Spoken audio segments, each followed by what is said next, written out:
दोस्तों, आप सबसे रिक्वेस्ट है वीडियो को फुल वॉच करने के बाद ही अपना ओपिनियन दीजिएगा। अभी मैं तैयार होकर मैं कहीं जा रही थी बच्चे को लेकर मार्केट घुमाने के लिए। और आज महाअष्टमी था तो मैंने सोचा कि चलो बच्चे को दर्शन करवा देती हूँ, मंदिर बाहर घुमा देती हूँ। और दिल्ली में रावण बहुत जगह बनते हैं, मतलब दुर्गा जी कम उठते हैं और रावण जहाँ तहाँ गली में बहुत रावण देखने को मिलता है। तो इसलिए अभी मैं बच्चे को घुमाने के लिए लेके जा रही थी। फिर मैंने सोचा कि चलो एक वीडियो डाल देती हूँ, क्योंकि छिलकू के साथ बहुत बुरा हुआ। किसने दिया स्ट्राइक इतना तो मुझे नहीं पता है, मगर जिसने भी दिया सही नहीं किया। क्योंकि किसी के भी चैनल जो है, कोई भी हो, बच्चे की तरह पोसा जाता है। एक एक व्यूज, एक एक सब्सक्राइबर को हमें वेट रहता है, इंतज़ार रहता है। मगर छिलकू के 50,000 सब्सक्राइबर होने वाले थे और बहुत बुरा हुआ, बहुत बुरा भी लगा और कहीं न कहीं अच्छा भी फील हुआ। क्योंकि सपना के पीछे छिलकू ने इतना हाथ धो के पड़ गई। सब राजीव भैया का पिताजी को भी कुछ जो नहीं बोलने का वो कुछ बोली, फिर सपना को क्या क्या नहीं बोली। प्लस मंजू दीदी जो है वो अभी भी उसका जो बोलते हैं ना कि रस्सी जल गया मगर उसका ऐठन नहीं गया। मंजू दीदी बोल रही थी कि छिलकू जो है, फ़ोन पे बात हुई हमारी, छिलकू ने खुद फ़ोन किया था और बहुत रो रही थी। फिर मंजू दीदी बोली कि कुछ देर के लिए तो मुझे लगा कि कहीं ना कहीं छिलकू जो है सुधर जाएगी, छिलकू के साथ बहुत बुरा हुआ। मगर 24 घंटे का मोहलत मिलता है। अगर उस दौरान अगर आप सुधर जाते हो, छिलकू को सिर्फ माफ़ी मांगनी थी, मगर छिलकू ने अपनी जिद पे अड़ी रही, माफ़ी नहीं मांगी। जिसने भी स्ट्राइक दिया था वो सिर्फ बोल रहा था कि हमसे माफ़ी मांगे, मगर वो नहीं मांगी और ऊपर से कड़क होके बोल रही है। यहाँ पे मैं छिलकू को मैं बोलना चाहती हूँ कि आप अपना सोशल मीडिया पे ख़राब तो कर ही रहे हो अपना इमेज, साथ साथ अपना परिवार को भी, और साथ साथ आपके छोटे छोटे बच्चे हैं उसका भी।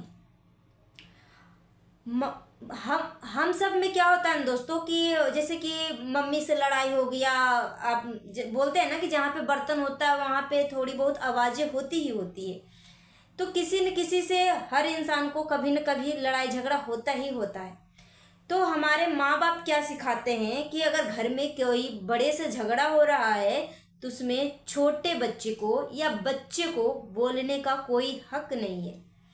मम्मी से किसी का झगड़ा हो गया तो माँ मेरी सिखाती थी कि ये हमारा बातें हैं, हम जानेंगे, आपको बोलने की ज़रूरत नहीं है। ऐसे पापा के साथ भी बोलते थे कि हमारी बातें हैं तो हम ही सुलझाएंगे और बच्चों को बोलने की ज़रूरत नहीं है। मगर यहाँ पे छिलकू ने क्या किया कि अपनी लड़ाई तो लड़ ही रही थी, खुद तो लड़ ही रही थी, प्लस अपने बच्चे को भी उतार दिया। छोटा सा बच्चा है, मात्र शायद 6ठा-7वां में पढ़ता होगा, इतना बड़ा ही मेरा भी बेटा है। मैं इन सभी चीज़ों से इनको दूर रखती हूँ, क्योंकि हम सोशल मीडिया पे हैं, हम जानेंगे। आप सिर्फ पढ़ाई पे फोकस करो। और हर किसी माँ का बेटा जो है शेर है, आपका बेटा सच में शेर है, मगर उस बेटे को उस जगह शेर साबित करो जहाँ पे उसके साथ अन्याय हो रहा है, स्कूल में कुछ हो रहा है, गलत हो रहा है, वहाँ पे अपने बेटे को सिखाओ कि वहाँ पे झूठ को सहना मत, ठीक है।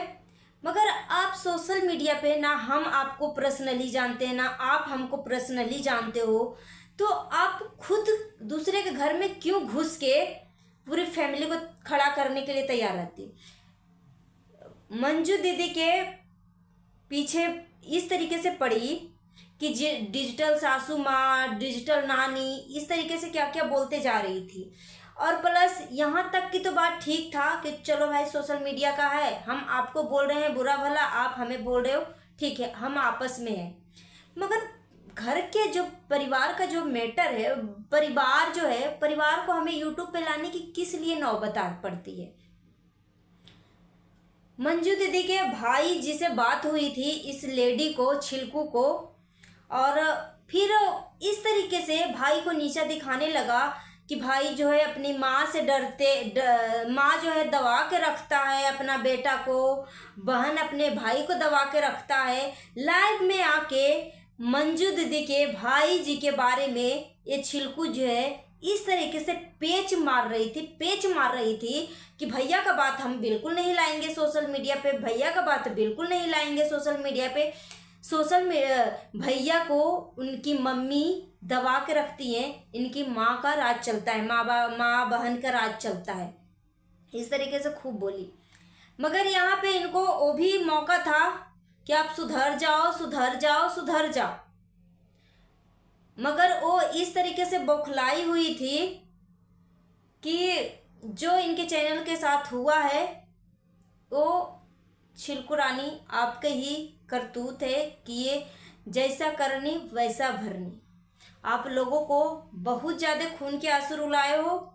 जब आप दूसरे के बारे में अगर गलत बोलते हो, दूसरे के चरित्र पे उंगली उठाते हो, दूसरे के घर में घुसने की ताकत रखती हो, दूसरे की पर्सनली लाइफ में जाने की तुम्हारी इतनी हिम्मत होती है, तो खुद के लिए भी तैयार हो जाओ। खुद को भी इस तरीके से तैयार करो कि अगर कोई मेरे घर में घुस के मेरे ऊपर वार करे तो हम उस सिचुएशन में उसको हम हैंडल कर सके। मुझे अगर कोई गाली दे तो मैं गाली को सहन कर सकूं, मेरा परिवार के ऊपर कोई अगर बुरा भला बोले तो मैं उसको सहन कर सकूं, क्योंकि ये सारी चीज़ें जो है आपके अंदर कूट कूट के भरी है।